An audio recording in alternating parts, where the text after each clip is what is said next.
On va parler aujourd'hui du Google Summer of Code. Est-ce que vous savez déjà, est-ce qu'il y en a qui savent ce que c'est que le Google Summer of Code? Levez le doigt. Ah oui, parce que tu t'es renseigné. Ok, on va donc procéder en plusieurs étapes. On va vous expliquer ce qu'est le programme Google Summer of Code et on va aussi vous proposer des sujets pour le Google Summer of Code puisqu'on fait partie d'une organisation, j'en reparlerai, qui s'appelle Sugar Labs. Et puis on répondra aussi à vos questions pour ceux d'entre vous, j'espère, voudront candidater à notre organisation, aux autres organisations, pour que vous ayez tous les atouts en main pour être un heureux élu qui va participer cette année au Google Summer of Code. Ok, tu peux faire le... Un mot pour me présenter d'abord. Donc je suis Lionel Lasquet, je suis responsable du Spot Bouygues. Spot Bouygues qui est un laboratoire, une innovation installée au 5e étage au bâtiment X par Italie, où on travaille sur des sujets d'innovation Bouygues. Et accessoirement, je travaille aussi dans l'organisation open source qui s'appelle Sugar Labs. Et je suis mentor sur le Google Summer of Code depuis 3 ans, enfin c'est la 4e année maintenant, et puis organisateur, administrateur d'organisation depuis 2 ans maintenant. Et puis je suis accompagné de... Donc de Mickaël Ohaillon, donc moi je suis un Epitech promo 2016, donc je suis sorti il n'y a pas trop longtemps. Moi j'ai fait le Summer of Code en étudiant, il y a 2 ans, avec Lionel en mentor, qui avait présenté à Epitech pareil le Summer of Code, et j'étais mentor l'année dernière sur des projets Android, mais ça de toute façon on y reviendra un peu plus tard. Donc c'est très intéressant, Michael, parce qu'il a une triple avantage. C'est un, il a fait l'Epitech. Deux, il a été étudiant, donc participant au Summer of Code, et il a été aussi mentor, ce qui est pas donné à tout le monde d'être à la fois les deux. Donc c'est assez intéressant. On va parler d'open source. C'est quoi l'open source? C'est moi qui l'a fait du coup. Donc, a priori, vous avez déjà tous utilisé des logiciels open source ou libres. Bon, la confusion chez Google, elle est faite parce qu'ils préfèrent parler d'open source. Dans le Summer of Code, l'idée c'est de créer du logiciel partagé à tout le monde. Donc, il n'y a pas d'emprise de Google sur votre code. Quand vous le faites, vous choisissez la licence que vous voulez.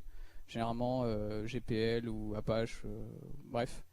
Donc, vous faites votre code open source pour une organisation. Donc là, en l'occurrence, nous on propose évidemment des sujets pour Sugar. Et l'idée, c'est du code que vous pouvez partager, que vous allez pouvoir envoyer sur GitHub ou n'importe quelle plateforme. Mais a priori, vous connaissez déjà tous la thématique. Alors en particulier, qu'est-ce que c'est le Google Summer of Code? Donc c'est un programme de Google qui fait la promotion de l'open source à travers un programme online. Online, ça veut dire qu'en fait les participants travaillent à travers Internet, donc c'est pas en physique, vous n'êtes pas en stage quelque part dans une organisation, vous avez échangé avec des organisations online. Et l'idée c'est de vous faire découvrir ce que c'est que le développement de logiciels libres et de participer concrètement, que des étudiants participent au logiciel libre. Donc c'est un programme réservé aux étudiants, on n'est pas salarié quand on participe au Google Summer of Code, et donc l'idée c'est une façon pour Google de faire la promotion de l'open source avec un discours quand on discute avec eux qui est de dire nous on utilise beaucoup de logiciels open source, l'open source est important pour nous et donc on veut faire aider la communauté, et que ce soit la communauté des logiciels que eux utilisent ou d'autres communautés avec des logiciels open source qu'ils n'utilisent pas forcément en interne. Donc en fait, comment ça se passe? Donc vous êtes vous étudiant, donc c'est un programme qui est ouvert aux étudiants. Officiellement c'est 18-25 ans. Vous devez être dans une école. Vous pouvez, pour ceux qui seraient en fin d'études, vous pouvez candidater tant que vous êtes étudiant. Donc les étudiants travaillent pour une organisation, donc c'est un projet pour une organisation. On travaille tout seul, on ne travaille pas à plusieurs. Et vous avez une rémunération de la part de Google. Au fur et à mesure, donc ça a un peu changé maintenant cette année, c'est échelonné. Donc vous avez votre projet, vous faites le premier mois, deuxième mois, tout se passe bien, vous êtes rémunéré, etc. jusqu'à la fin du projet. Et donc c'est chez vous, comme l'a dit Lionel. Vous pouvez travailler où vous voulez, il n'y a pas de locaux imposés, etc. C'est pas chez Google, c'est pas un stage chez Google, officiellement. Mais évidemment, c'est un plus de dire j'ai contribué dans l'open source. Pour tous ceux qui hésitent, c'est un bon moyen de se dire je peux trouver du temps. J'ai pas de, l'aspect financier là-dedans pour les étudiants, c'est pouvoir trouver du temps, dégager du temps en se disant j'ai envie de contribuer, je sais pas comment, c'est le moment d'y aller. Alors, les objectifs du programme, hein, je vous disais, l'objectif c'est pour Google d'aider les organisations open source. Donc concrètement, c'est les aider à identifier des contributeurs, parce que l'open source c'est beaucoup du volontariat. Hein. On est volontaire dans l'organisation Sugar Labs, on n'est pas rémunéré pour le faire. Tous les logiciels open source que vous utilisez, vous avez des volontaires derrière, donc ils passent de leur temps pour le faire. Et l'idée c'est que cette communauté continue à grandir, ou qu'il y ait simplement du renouvellement aussi. Et donc c'est vous faire découvrir au plus tôt qu'on peut participer à un programme open source, et donc c'est une aide de Google pour faire ça. Après, c'est aussi une opportunité pour vous, pour les étudiants, de se confronter à des scénarios réels. Vous utilisez des logiciels open source, vous voyez qu'ils sont déployés sur des centaines de milliers de postes. C'est quand même une fierté de se dire qu'on peut contribuer à ça, et donc on est confronté à des cas réels, parce que vous ne pouvez pas vous permettre de planter un logiciel qui est utilisé par des centaines de milliers d'utilisateurs. Donc c'est la vraie vie, c'est la vraie vie à grande échelle, parce que les logiciels open source sont utilisés par beaucoup de monde. C'est aussi une bonne façon concrètement d'avoir un beau CV, parce que quand vous mettez, je peux vous le dire, et Michael vous le dira, quand vous mettez que vous avez été étudiant pendant le Google Summer of Code, hein, et il y en a très peu, hein, il y a très peu d'élus par rapport au nombre de candidats, ça a une vraie valeur. Ça a aussi une vraie valeur d'échanger et d'avoir un réseau international, parce que c'est un programme international, on y reviendra, mais d'avoir dans son réseau des gens à l'autre bout du monde qui sont des contributeurs des logiciels open source. Donc faut le prendre comme ça, c'est des challenges techniques, il y a un vrai intérêt technique, vous allez voir les organisations et ce qu'ils proposent et ce que nous on propose, mais c'est aussi une vraie façon d'avoir un beau CV et de valoriser une vraie expérience professionnelle. Alors, comment ça marche? Donc, à la base, il y a des organisations open source. Donc, Sugar en fait partie. Juste après, je vais pas spoiler, mais il y aura une slide avec, juste après, avec tous les acteurs qui participent au Summer of Code. Donc, les organisations vont faire des demandes pour participer au Summer of Code. Donc, Google. Donc ça, c'est fini maintenant, c'est acté. Donc, c'est Sugar. Allez, je vais en dire quelques-uns. FFmpeg. Je sais pas, pas mal de compilateurs, enfin de compileurs C, etc.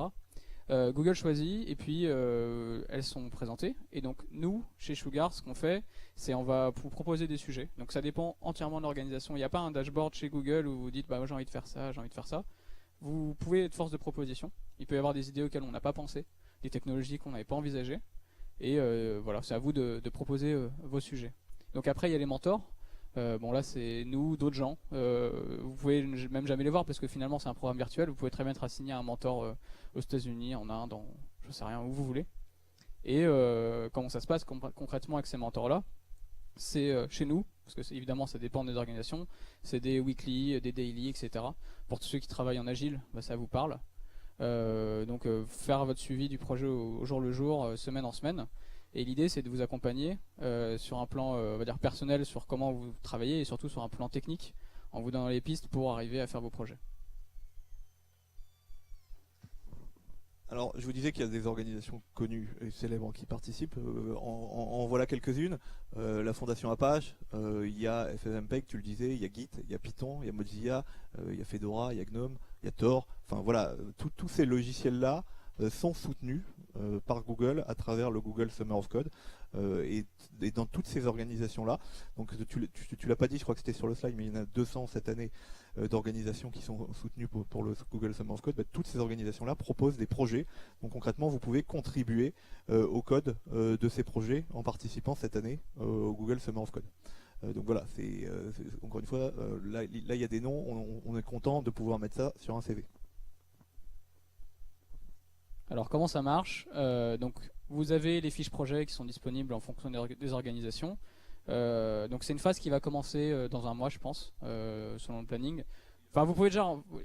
D'accord. Bon, vous avez une idée de projet, vous avez votre projet, vous parlez avec les organisations, vous proposez de vous investir sur tel ou tel projet, et du coup les mentors vont choisir des étudiants. Donc là l'idée c'est de faire votre pub clairement en disant, parce que ce qu'il faut prendre en compte, c'est un étudiant pour nous, ça veut dire, le Summer of Code, c'est un étudiant. On ne peut pas se permettre de prendre un étudiant sans savoir s'il va vraiment pouvoir faire le projet.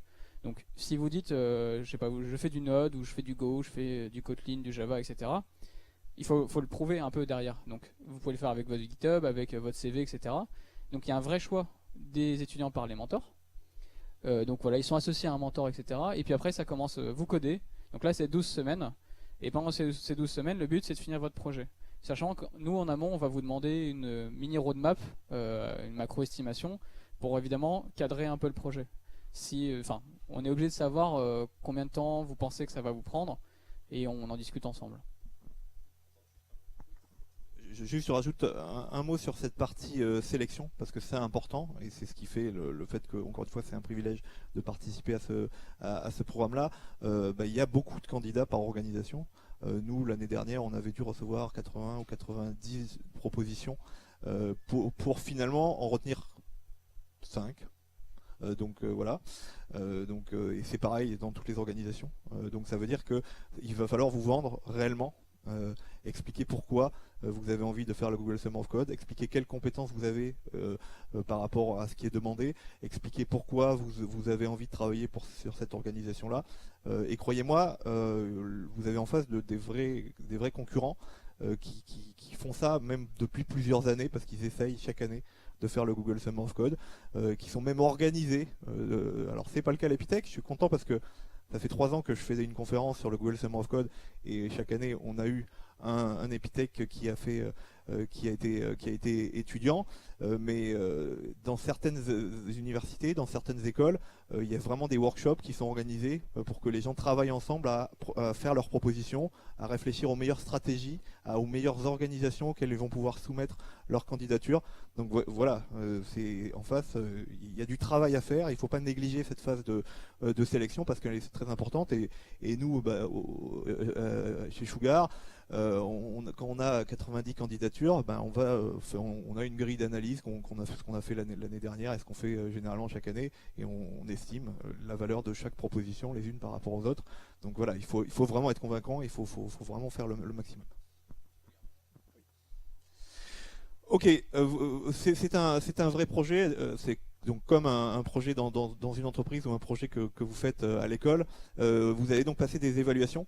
Alors effectivement ça a un peu changé, avant il y avait en gros une évaluation au milieu, une évaluation à la fin. Cette année Google a un peu changé les règles du jeu et il y aura 3 évaluations. Ces évaluations ont une importance parce que chacune est éliminatoire. C'est-à-dire que si le mentor qui travaille avec vous estime que vous ne faites pas le travail, que vous faites mal le travail, que vous faites aucun effort, il peut décider de ne pas vous valider l'étape et donc le programme s'arrête pour vous. Donc c'est bien aussi sur le CV de dire qu'on a raté le Google Summer of Code, parce que pour le coup on a en plus grillé le place de quelqu'un qui pourrait pu réussir. Ça s'est arrivé l'année dernière dans notre organisation et c'est honteux franchement. Enfin, avoir un étudiant qui fait ça et qui ne fait rien, parce que l'année dernière en l'occurrence il faisait rien, c'est dramatique. Mais voyez, sachez qu'il y a des évaluations, et ces évaluations elles sont importantes aussi parce que à chaque évaluation vous avez un bénéfice financier. C'est-à-dire qu'encore une fois, c'est un programme de Google où Google rémunère les étudiants. C'est-à-dire que vous allez toucher une belle Mastercard. Tu l'as pas amené avec toi voilà. Et une belle Mastercard qui va vous être attribuée avec un compte où derrière il peut y avoir jusqu'à 6 600 $ pour avoir travaillé pendant ces 3 mois. C'est pas du tout négligeable.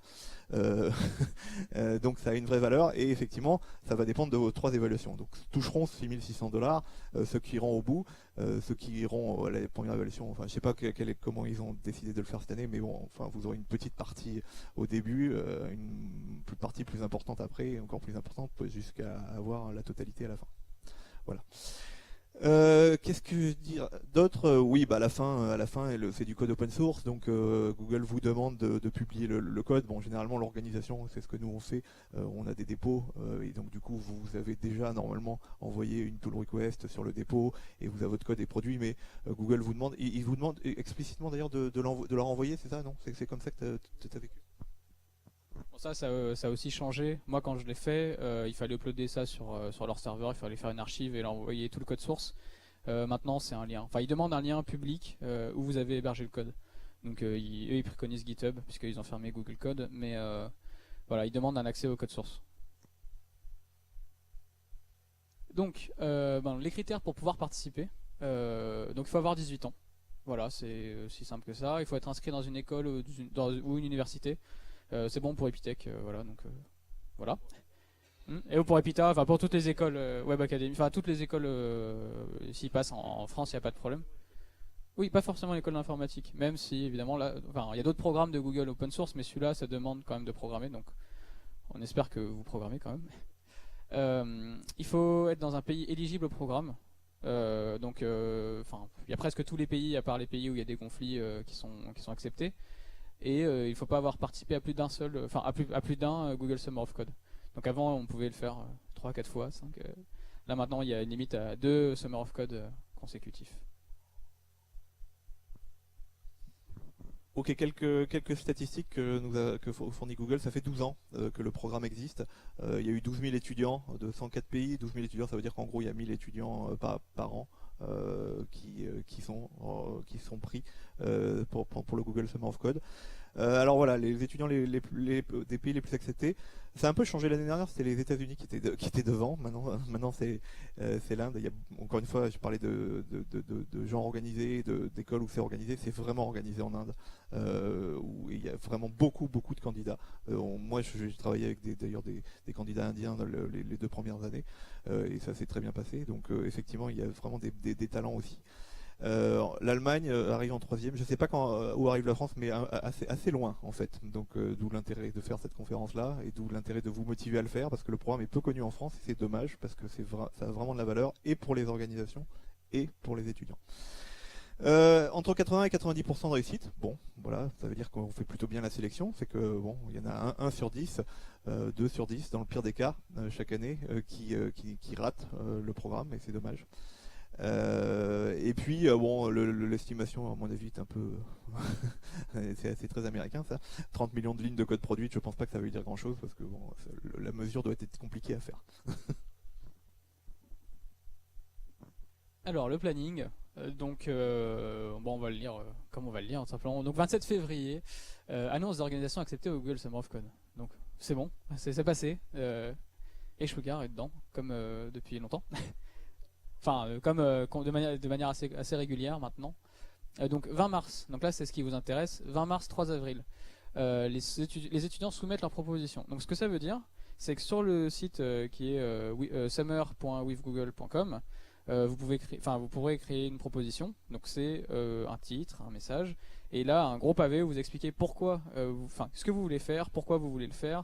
Là il faudra mettre tous les liens, etc. pour qu'on retrouve votre profil, comprendre pourquoi vous êtes motivé, quelles sont les technologies, pourquoi elles vous intéressent, etc. Ça se fait pas à la dernière minute. Faut le prévoir en fait. C'est pour ça qu'on fait le talk maintenant. Il faut regarder évidemment en avance toutes les organisations, tous les projets, essayer d'écrire votre fiche de manière la plus énorme possible. Parce qu'en fait, comme disait Lionel, en Inde, ça fait partie de beaucoup de cursus d'école. Donc eux, en avance, là, ils ont déjà, nous, on a déjà commencé à recevoir un peu de courrier des gens qui ont fait toute une belle lettre, machin, ils expliquent telle technologie, pourquoi, ils mettent les liens vers leur projet d'école. Donc ça se fait pas à la dernière minute. Voilà. Donc 20 mars. Ensuite 1er mai, l'annonce des étudiants acceptés. Bon, voilà, ça parle tout seul. Et 1er mai, 29 mai, là c'est l'entrée des étudiants dans les organisations. Donc on vous abonne à des mailing lists internes chez Google. Et dans les organisations, vous êtes invité évidemment à participer, à faire souvent des premiers projets, des POC, pas mal de choses pour connaître la technologie. Et tout ça pour le 30 mai, être prêt à démarrer sur votre projet directement. Le but évidemment c'est de réduire les phases d'apprentissage de la technologie pour être le plus efficace, pour que vous réussissiez votre projet. Parce qu'évidemment si vous ne passez pas les échelons, même si vraiment, généralement quand on passe pas un échelon, c'est que vous n'êtes pas motivé, c'est que vous ne travaillez pas, vous êtes absent. Les cas que nous on a eu, c'est des étudiants qui répondent plus. C'est compliqué d'aller en Inde les chercher. On évite. Mais c'est souvent de la mauvaise, c'est la mauvaise implication de l'étudiant. Mais donc voilà, le 30 mai être le plus près possible pour faire tout votre planning, le respecter, et puis à la fin, 29 août, fin du code. Là, il faut soumettre chez Google dans la foulée votre code source. Et puis après, 6 septembre, l'annonce des projets réussis. Donc là, c'est sur le portail de Google comme tous les autres événements. So this slide is in English, so let me switch in English just for this slide for a few minutes to explain that of course it's an international program, so you have to speak in English. More precisely, you need to exchange with the organization in English, so you have to chat, mail, talk, maybe, with organization. You need to make your proposal in English, So you have to write in English and have a good English of at least a level, a good level in English to do the program. And it's a good opportunity to to speak in English and to talk in English. But of course, it's also a challenge for a lot of you, for me, for Michael. It's why I've invited today my friend Emery, because Emery maybe could help you. Ok, donc même en région, on peut contacter Emery. Tout le monde connaît Emery en France, la France entière, et le département anglais. Donc je suis sûr que, en effet, vous saurez où le trouver. Merci en tout cas. Ok. Alors, juste je rebondis sur un truc. Bon, on dérive des slides, mais l'évaluation des mentors par les étudiants, les mentors sont pas payés. Je le précise parce qu'on pourrait y penser. Les mentors, chaque année, leur cadeau, dans lequel on a profité l'année dernière, c'est on a été invité chez Google aux États-Unis 3 jours. Donc ils invitent 2 mentors par organisation. Donc ça fait pas mal de monde. Et donc voilà, c'est le petit cadeau offert aux mentors. Ils sont pas payés. Donc, qu'est-ce que Sugar Labs? Bon, c'est marrant que ce soit moi qui le présente, alors que monsieur connaît mieux que moi depuis longtemps, est président de la version France OLPC, mais bon, je le présente. Donc, je vais commencer, c'est démonstratif. Vous avez ce petit ordinateur vert que certains ont peut-être déjà vu, qui s'appelle le XO. Donc c'est un ordinateur éducatif qui est assez résistant. Donc on va pas le faire tomber par terre pour la démo, mais on l'a déjà fait. Qui est destiné à des enfants à l'origine dans des pays où c'est compliqué d'avoir accès à l'éducation, de l'information, des ordinateurs encore plus. Donc ça résiste globalement à l'eau, au choc, au sable. On n'a pas tout ça pour faire les démos. Et donc ceux qui sont à la caméra ne verront pas, mais il y a plein d'applications éducatives. Donc ça va être de la lecture, de l'écriture, du calcul, de la physique, astronomie, des jeux, plein de choses. Là, les 2 petites oreilles, c'est les antennes Wi-Fi, parce qu'ils communiquent tous ensemble. Et donc, l'idée de Sugar Labs, à l'origine, c'est ce PC-là. Donc les chiffres, là, c'est plus de 3 millions d'ordinateurs déployés dans le monde.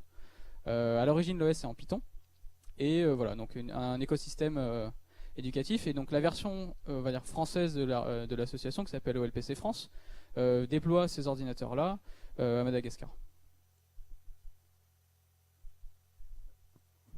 Ok, pour positionner un peu de contexte par rapport au Google Summer of Code et à la participation de Sugar Labs au Google Summer of Code et particulièrement aux 2 projets qu'on va vous présenter ce soir, le contexte c'est que comme le disait à l'instant Michael, Sugar est écrit en Python GTK et a été porté il y a maintenant 3 ans, enfin il y a un portage qui est pas tout à fait fini d'ailleurs, mais voilà, on a décidé, et j'ai été un des initiateurs de ça dans l'organisation, de le rendre portable pour qu'il puisse fonctionner autre part que juste sur ces machines-là, qui puisse fonctionner sur votre PC, qui puisse fonctionner sur votre tablette, qui puisse fonctionner sur un smartphone, qui puisse fonctionner partout, même juste en ligne, sur le web. Donc on l'a porté, c'est un projet qui s'appelle Sugarizer, il a été porté donc en HTML5 JavaScript. Bon, comme on est entre techniciens, on peut se dire que porter ne veut pas dire grand-chose dans ce contexte-là. Porter, ça va plutôt dire réécrire, c'est-à-dire qu'effectivement ça a été réécrit en HTML5 JavaScript. Donc voilà, on l'a fait à la fois pour la partie système et à la fois pour les activités éducatives qui sont dessus. L'année dernière, le projet que l'étudiant a fait sur ce projet-là, il est là, c'est-à-dire c'est donc vous avez compris quand je dis portable HTML5 JavaScript, si vous connaissez un peu la technique, c'est du Cordova derrière, c'est-à-dire qu'effectivement pour générer pour les différentes plateformes on fait du Cordova. Et l'année dernière le projet du Google Summer of Code c'était d'aller plus loin, c'est-à-dire c'était de faire un launcher avec Sugarizer, c'est-à-dire que du coup on peut transformer une machine Android comme on le fait ici, directement une machine Sugar, comme l'est cette machine-là, mais sauf que là c'est n'importe quelle tablette Android qui peut faire ça. Donc on a l'étudiant, qui était un épithèque d'ailleurs, a fait ça, c'est-à-dire qu'il a fait un launcher Android et transformé Sugarizer en launcher Android.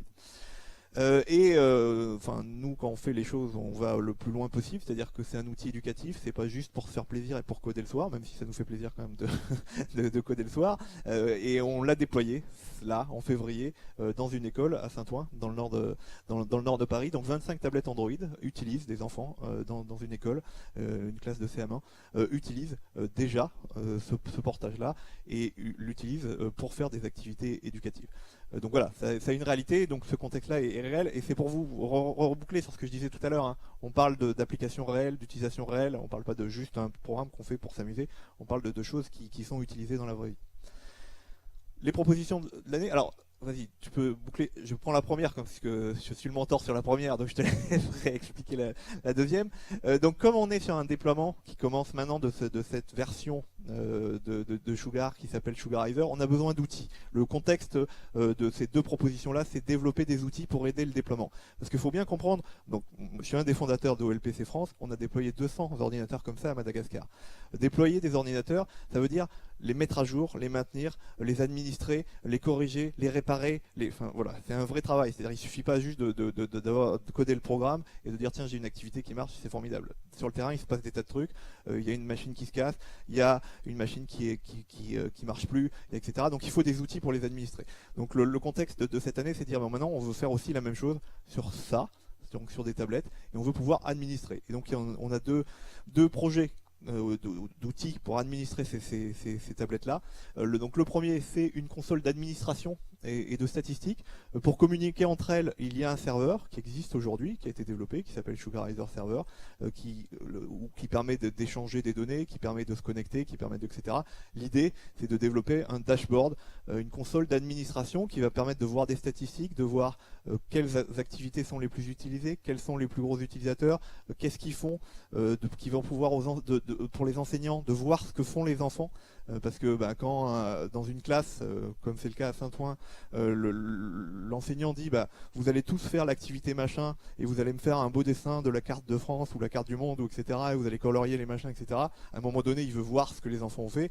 Et jusqu'à présent, sur ces machines-là, en gros, il fallait mettre une clé USB, récupérer le truc, et voilà, c'était juste pas possible. Donc là, l'idée, c'est qu'on puisse le faire directement depuis l'administration. Donc l'administration, on voit toutes les machines connectées, on voit tout ce que les enfants ont fait, et qu'on puisse récupérer et voir concrètement l'enseignant. Donc là, c'est un vrai besoin réel d'un enseignant. Donc voilà une idée. Alors maintenant, c'est pour parler de techno, c'est du JavaScript aussi côté back-end. Donc c'est du Node.js. Aujourd'hui, il y a une base MongoDB qui stocke les utilisateurs. C'est du JavaScript HTML5, du Bootstrap probablement pour faire une IHM. Le dashboard n'existe pas, il est à construire. Le projet de cette année, enfin l'une des propositions qu'on fait cette année pour l'étudiant, c'est de faire ça, c'est de faire ce dashboard serveur. Alors pour changer de technologie, alors parce que du coup, je vais refaire le contexte quand même du projet de l'année dernière rapidement pour enchaîner. Aujourd'hui, on est dans un univers JS avec de l'Android qui se rajoute, alors qu'avant on était juste sur on était que en navigateur, que ce soit sur tablette, téléphone, ordi, etc. On rajoute l'univers Android. Donc ce que j'ai précisé sur l'ancien projet, c'est que c'est pas juste un launcher, c'est derrière toute une brique écrite en Java Android qui permet de piloter le Wi-Fi, récupérer, d'avoir les accès des permissions, toutes les choses Android qu'il y a sur ces ordinateurs-là de base, parce que c'est plus facile, on va dire, d'accéder au Wi-Fi, etc. sur cette stack-là. Là, nous, on l'a refait là-dessus. Et dans la continuité, quand on installe un device, donc on a déballé 25 tablettes, ou 27, je sais plus. Il y avait 3 mises à jour à faire, il fallait installer tous les APK dessus, il fallait les connecter au Wi-Fi. C'était un peu chiant. On y a passé, je sais pas combien. Enfin oui, on est parti d'ici à 1h. Bon, bref, voilà. Et donc, le problème de ça, c'est demain, si une tablette lâche, c'est-à-dire que le professeur, qui connaît pas forcément grand-chose en informatique, doit faire la même chose. Il doit passer en mode développeur sur la tablette, le brancher sur son ordi, installer les APK. C'est un peu compliqué. Donc l'idée, c'est de faire un outil de gestion, de masse, de déploiement. Enfin, ça fait beaucoup de choses. L'idée, c'est comment on prend une tablette vierge, nue, et on installe Sugarizer, on configure le Wi-Fi, on va copier des vidéos, des photos, des sons, plein de choses. Et donc pour ça, on va passer par un truc qui s'appelle ADB. Donc ceux qui ont fait de l'Android connaissent. Ça permet de piloter des tablettes Android. Et on s'est dit, il faut un logiciel qui tourne sur ordinateur, Windows, Mac ou Linux, parce que les profs, on ne sait pas sur quel environnement ils sont. Et donc la proposition technique qu'on fait, mais en vrai on est ouvert à d'autres propositions, mais c'est peut-être la plus simple, c'est Java et JavaFX pour faire des applications qui marcheraient partout, ou du Kotlin et TornadoFX. Donc ceux qui ne connaissent pas Kotlin, c'est une stack qui est faite par JetBrains, IntelliJ, tout ça, si ça vous parle, c'est un langage qui est fait par eux, c'est génial. Et donc l'idée c'est, j'ai un soft, je branche ma tablette, elle est détectée, je dis installe toutes les applis qui sont dans ce dossier là, configure-moi les Wi-Fi, tac tac, et c'est parti. Voilà, aussi simple que ça. Et voilà. Et donc on avait fait on a fait la bêta, enfin l'alpha, où en fait, bon, je pense pas que tu as des vidéos, mais on avait voilà les 10 tablettes qui sont là, on les faisait par l'autre 10, et j'avais fait un truc qui pilotait. Et donc c'était assez poussé dans le sens où le problème des mises à jour système, quand vous déballez une tablette, c'est vous n'avez pas d'API simple en disant il y a une mise à jour, je veux la faire.